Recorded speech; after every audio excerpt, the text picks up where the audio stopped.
May 6th, 2019. It's been a long time since I've actually done a video of the valley here, or pretty much anything. I've been working on stuff, working for another construction company nearby. But spring, early summer is definitely here. It's beautiful out. Foggy this morning, but now it's cleared off. And it looks like it's going to be a gorgeous day. Welcome back to Ray's A-Frame Adventure.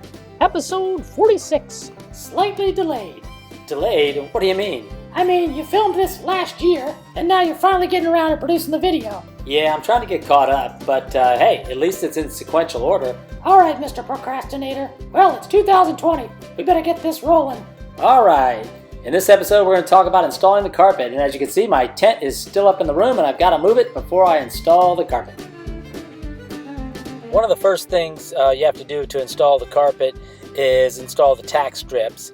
And as you can see here in this picture, I'm just using a chisel here to cut it to length. Then the tack strip gets nailed down along the edges where the carpet's going to tuck up underneath there. As you can see, I left about a ½ inch, I think, around the edges there for the carpet to sneak in. And when I had to go around some of the timbers, I had to cut it in little small sections and nail them each down. And where the carpet butted up to an open space, like in the edge of the loft there, I had to use a metal rail in which the carpet will go into, and then of course you see the little tacks on there, and that will hold it in place, and it kind of tucks into the rail itself as a nice clean edge. Alright, so I've got to cut this corner out here, and I've got the metal tack strip here. This is the edge of the carpet's going to come out, and this is going to kind of border it, but had to cut that corner here, so I've got to cut out this little notch, and then I'm going to bend this here to go around that corner. That way we won't have a cut seam there on the end. Once you cut out a little triangular shape out of here, usually it's 90 degrees, but since we don't have to go quite 90 degrees, it's a little bit less than 90 degrees. Once you get that cut, I'm going to try to bend this here with one hand and hold the camera at the same time. So you're just going to kind of bend that and all the way to whatever angle you need. And this leaves a smooth corner here rather than a sharp cut edge that could catch something on. You know, somebody walking by could catch something on there. So like my toe. This is a nicer, smoother edge. Ouch. As you can see here, I'm nailing it in place. So yes, it is May 6th, a monumental day, 2019. I am finally getting my tent down after spending, 2.5 years off and on in it. Woohoo! And getting ready to install the carpet here in the loft upstairs. And I've got my tack strips installed around the edge, and here we have a tack strip that's a metal where the carpet's going to come to an end right here on the edge of the loft. And that'll get tucked into there. It's got, of course, the tacks on it. So I had to put that strip along the edge, and then in this area here too as well, and then the regular tack strips up along the edge here. So we'll get this mess cleaned out of here and get ready to finally install the carpet. About time! It's a beautiful day outside though, by the way. I'll second that. I should mention also that I had to take the railing off of here, so I'm going to put the carpet underneath first and then reinstall the railing over this area and that area. And yeah, my carpet is still downstairs, so I've got to get that giant roll up here somewhere, and that's going to be interesting. Yeah, you realize that carpet weighs more than both of us, right? Since you're just a figment of my imagination, you really don't add anything to my weight.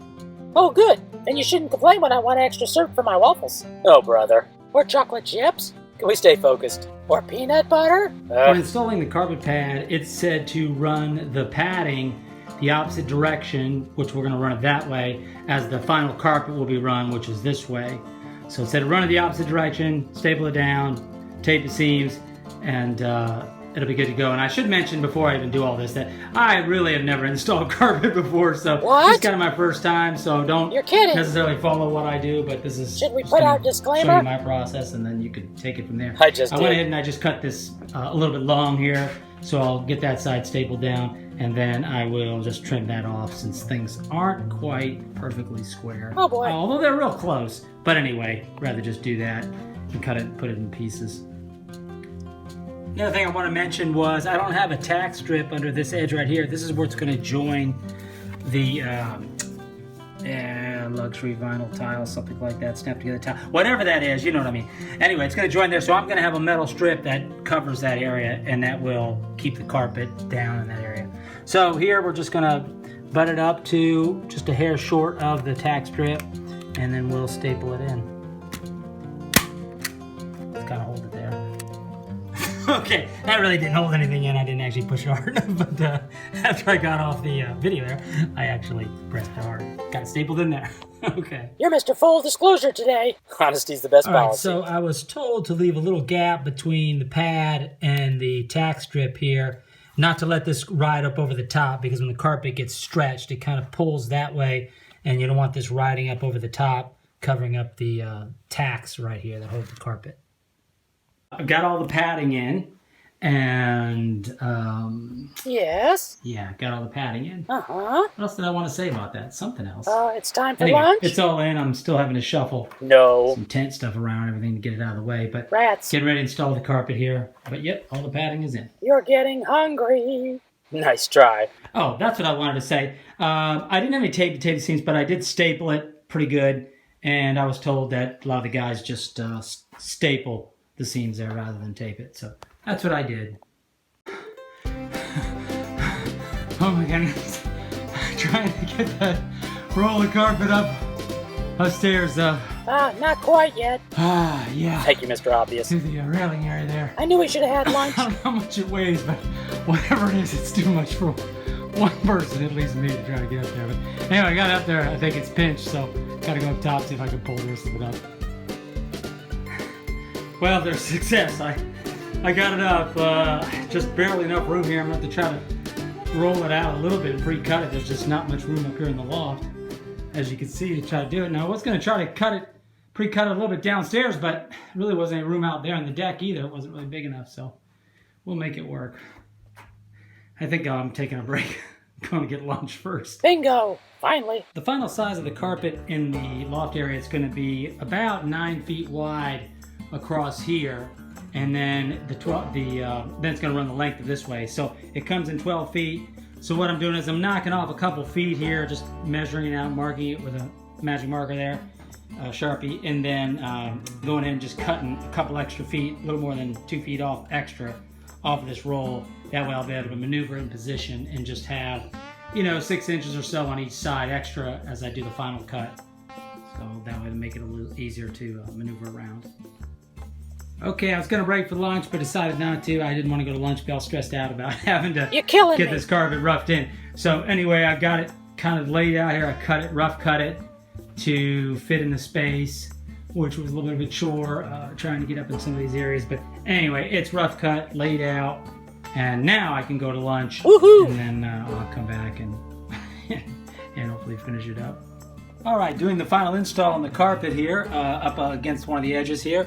What I did is I'm just kind of folding this over and then taking my knife, and which is here, the carpet knife, and just cutting off some of the excess here along the back side too, and then using the kicker and kicking it with the knee there. Anyway, tightening up on the carpet, kind of pulls it over, the tack strips down there, and then using whatever this tool is called. I'll look it up later. Yeah, I forgot what it's called. Nice. Anyway, and kind of tucking the carpet in there, and then taking my knife and making a final clean cut there and removing the excess. So looks good, and it's in there, and yeah, it's all nice and tight. Oh yeah, it's the carpet tucking tool. I did mention that I haven't really done this before, right? Yes, you did. Okay, there we go. And why do people watch this channel? Because it's entertaining? Yeah, I guess it's better than watching some know-it-all. Yeah, they don't have to worry about that here. Right? Hey. Anyway, I just wanted to show you the knee kicker, the carpet knife there, and the floor tucker, or carpet tucker, whatever it's called. Anyway, just wanted to show you that these are just some inexpensive tools that I picked up to do the job. I'm just making sure I'm taking my time and working my way down on one side a little bit, and then coming back to the other side and kind of working it this way, working all of the carpet a little bit towards the area out in the front here, where, I've got to try to pull out the extra slack as I come in that little railing area. All right, a little bit of an update here. What I decided to do after doing some of the earlier stuff here, I decided to fold this over real close here and cut it, just leaving a little bit of extra here, and go ahead and just cut this from the back side. And then when I take my tool here, I can just jam it down and it goes right underneath the baseboard. And I don't really have to do a final cut on it, trying to clean it up or anything. It just tucks under there pretty good as long as I've cut it fairly close from the back side. So that's working really good. All right, where the carpet meets the other flooring here in the little bath area section, which I know is full of my junk right now. Really? We couldn't I've tell. got this pewter trim, metal trim here that's going to go over top of that seam there and cover that up. And so what that just gets nailed in with these small little nails here that match with the pewter trim. So those just get hammered in like that. Here's a pro tip. I recommend moving the box of nails out of the range of any of your knees so that you don't knock them over and spill them all over the floor. Genius. Just genius. Well, just when I thought I was done with the railing in the stairway area here on the loft, I've decided to take a 4x4, I think it's a Douglas fir, and cap off the top here just to have a nice wood rail on the top. That would kind of match the little wood blocks I've got going on the top of the rail down there. Kind of finish that off. Plus, it'll give the rail a few more inches in height for more safety. Here's the finished railing in the loft. Huh, I like it. So I think Me it too. looks good. You don't have to It's a brag. nice, good wood beam there on the top. I'm not bragging. Whatever you say, Mr. Modest. And there it is. Say goodbye. I'm calling that done. Adios.